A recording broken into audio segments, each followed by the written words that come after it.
Hey, today I'm going to tell you how cities are using steam to help combat climate change. Stay tuned. Hi, I'm Brent. You're watching Steam Culture. Thank you so much for joining us. Well, across North America, hundreds of cities and hospitals and universities use what's called a central steam system or district energy. And that's where they make the steam in one place, and they have pipe running everywhere underneath your cities, underneath your hospital systems, and underneath universities to carry the steam to where it's needed for heat, for sanitizing, for dehumidification.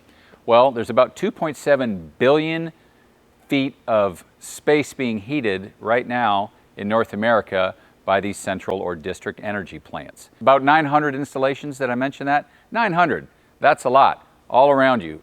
Normally, mostly big east in North America, eastern cities. Baltimore, Pittsburgh, New York. We did an episode on their system years ago. And the one we're going to talk about today, Philadelphia. Now they have something called the City Steam Loop, and it heats all these buildings. I think over about 175 buildings in the downtown receive steam.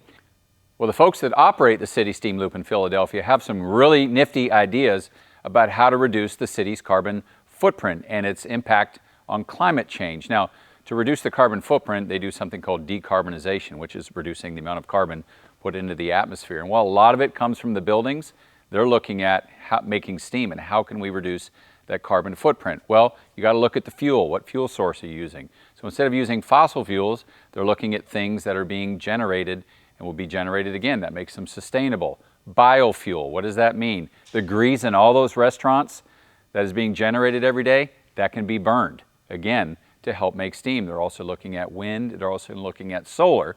So it's a good way. Steam is a super efficient heat source, but if you can generate it with less carbon, good for the climate. So thanks for joining us on Steam Culture. I'll see you next week.